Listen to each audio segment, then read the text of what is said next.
Baik, Assalamualaikum warahmatullahi wabarakatuh. Selamat malam, Ibu dosen yang saya hormati dan teman-teman sekalian.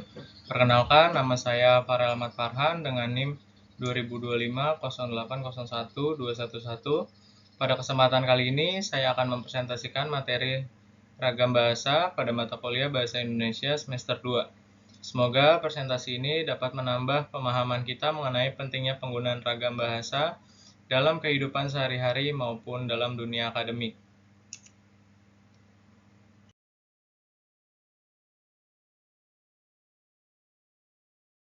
Nah, selanjutnya pada slide ini kita akan membahas pengertian ragam bahasa. Apa sih ragam bahasa? Ragam bahasa adalah variasi penggunaan bahasa yang disesuaikan dengan situasi, tujuan komunikasi, media, dan lawan bicara. Dalam kehidupan sehari-hari, kita tentu tidak menggunakan bahasa yang sama kepada semua orang. Sebagai contohnya, ketika berbicara dengan dosen, itu kita menggunakan bahasa yang lebih sopan dan formal. Sebaliknya, ketika berbicara dengan teman dekat, kita cenderung menggunakan bahasa yang santai dan tidak formal. Hal tersebut menunjukkan bahwa penggunaan bahasa selalu menyesuaikan kondisi yang sedang dihadapi agar komunikasi dapat berlangsung dengan baik. Selanjutnya, tujuan mempelajari ragam bahasa. Tujuan mempelajari ragam bahasa adalah agar seseorang mampu menggunakan bahasa Indonesia secara baik dan benar, sesuai dengan situasi yang dihadapi. Adapun tujuan lainnya antara lain: yang pertama, memahami berbagai bentuk penggunaan bahasa. 2. Mengetahui kapan menggunakan bahasa baku maupun non-baku. 3. Meningkatkan kemampuan berkomunikasi. 4. Menghindari kesalahan dalam penulisan maupun berbicara. 5. Menunjang keberhasilan dalam dunia pendidikan dan pekerjaan. Mahasiswa yang memahami ragam bahasa akan lebih mudah untuk menyusun makalah, laporan, proposal, skripsi, maupun melakukan presentasi ilmiah. Fungsi ragam bahasa. Ragam bahasa memiliki beberapa fungsi penting. Yang pertama, sebagai alat komunikasi agar pesan yang disampaikan dapat dipahami dengan jelas. 2. Menyesuaikan situasi. Menyesuaikan penggunaan bahasa dengan situasi formal maupun non-formal. Ketiga, menunjukkan kesopanan pada lawan bicara. 4. Mempermudah penyampaian informasi sehingga tidak menimbulkan kesalahpahaman. Dan terakhir, ragam bahasa juga dapat menjadi identitas seseorang karena cara berbicara seringkali mencerminkan latar belakang pendidikan maupun lingkungan sosialnya. Selanjutnya, faktor yang mempengaruhi ragam bahasa. Terdapat beberapa faktor yang mempengaruhi munculnya ragam bahasa. Yang pertama adalah usia. Anak-anak, remaja, dan orang dewasa memiliki gaya berbicara yang berbeda. Kedua, pendidikan. Tingkat pendidikan semakin tinggi, pendidikan seseorang biasanya semakin baik pula penggunaan bahasa bakunya. Kemudian ada lingkungan. Lingkungan, daerah asal, pekerjaan, serta media komunikasi yang digunakan. Misalnya, bahasa yang digunakan di media sosial tentu berbeda dengan bahasa yang digunakan dalam surat resmi. Selanjutnya, ada jenis ragam bahasa berdasarkan media. Berdasarkan media penyampaiannya, ragam bahasa dibedakan menjadi dua, yaitu ragam bahasa lisan dan ragam bahasa tulis. Keduanya memiliki tujuan yang sama, yaitu menyampaikan informasi. Namun, secara penyampaian dan aturan penggunanya berbeda. Bahasa lisan lebih mengandalkan suara dan intonasi, sedangkan bahasa tulis mengutamakan ejaan dan struktur kalimat yang benar. Ragam bahasa lisan. Ragam bahasa lisan adalah bahasa yang digunakan dalam komunikasi secara langsung.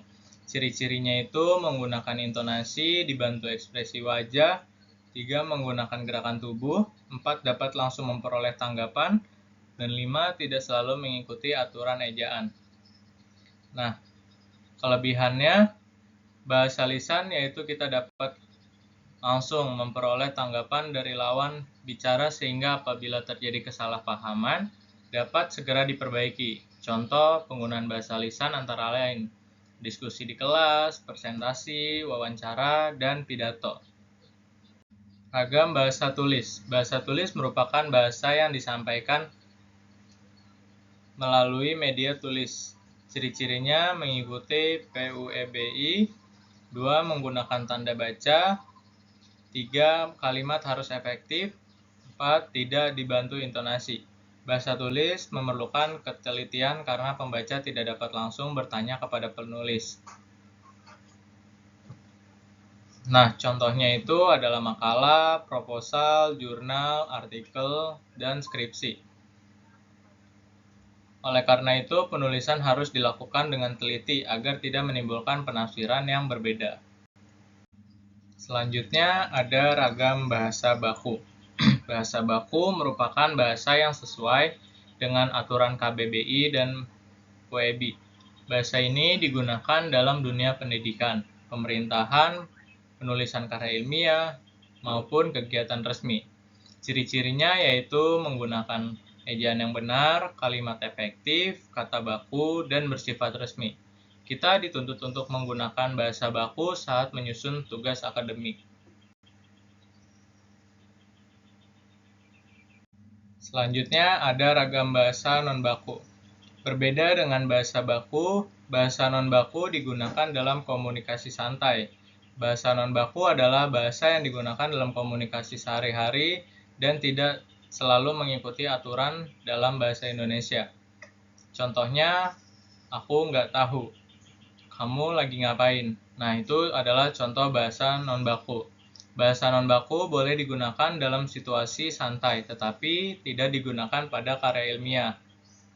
Walaupun umum digunakan, bahasa non-baku sebaiknya tidak digunakan dalam makalah, laporan, maupun karya ilmiah.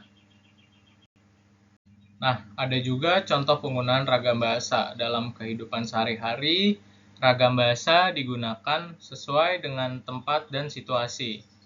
Contohnya, saat presentasi di kelas, kita menggunakan bahasa baku. Ketika berbicara dengan keluarga atau teman, kita menggunakan bahasa yang lebih santai. Sedangkan dalam media sosial, penggunaan bahasa cenderung lebih fleksibel sesuai kebutuhan komunikasi, dan sama di tempat kerja juga. Selanjutnya, ada kesalahan berbahasa yang sering terjadi. Kesalahan yang sering dilakukan antara lain, 1. Menggunakan kata-kata tidak baku, 2. Salah penggunaan huruf kapital, 3. Salah tanda baca, 4. Kalimat terlalu panjang, 5. Menggunakan bahasa gaul dalam karya ilmiah, 6. Penggunaan kata asing secara berlebihan, 7. Kesalahan tersebut dapat mengurangi kualitas tulisan maupun komunikasi. Masih banyak kesalahan-kesalahan yang sering dilakukan dalam penggunaan bahasa. Kesalahan-kesalahan tersebut dapat mengurangi kualitas tulisan dan membuat informasi menjadi kurang jelas. Nah, pentingnya menggunakan ragam bahasa yang tepat. Menggunakan ragam bahasa yang tepat memiliki banyak manfaat. Yang pertama, selain membuat komunikasi menjadi lebih efektif, penggunaan bahasa yang sesuai juga menunjukkan sikap profesional dan menghargai lawan bicara. Yang pertama, contohnya itu komunikasi lebih efektif, mengurangi kesalahpahaman, menunjukkan profesionalisme, meningkatkan citra diri, memudahkan penyampaian informasi. Nah, bagi mahasiswa, kemampuan ini sangat dibutuhkan dalam menyusun karya ilmiah, presentasi, maupun saat memasuki dunia kerja nantinya. Nah, masuk yang terakhir yaitu kesimpulan. Ragam bahasa merupakan variasi penggunaan bahasa yang disesuaikan dengan situasi, tujuan, media, dan lawan bicara. Setiap ragam bahasa memiliki fungsi dan karakteristik yang berbeda. Penggunaan bahasa yang tepat akan menghasilkan komunikasi yang efektif, sopan, serta mudah dipahami. Sebagai mahasiswa, penting untuk menguasai ragam bahasa, terutama bahasa baku dan bahasa ilmiah, karena keduanya digunakan dalam penyusunan tugas, presentasi, laporan, dan karya ilmiah. Kemampuan memilih ragam bahasa yang sesuai juga mencerminkan kemampuan berpikir kritis dan profesionalisme seseorang. Nah, mungkin demikian presentasi yang dapat saya sampaikan mengenai ragam bahasa. Semoga materi ini dapat memberikan pemahaman mengenai pentingnya menggunakan bahasa Indonesia yang baik dan benar sesuai dengan situasi. Terima kasih atas perhatian Ibu dosen dan teman-teman sekalian. Kurang lebihnya mohon maaf. Wassalamualaikum warahmatullahi wabarakatuh.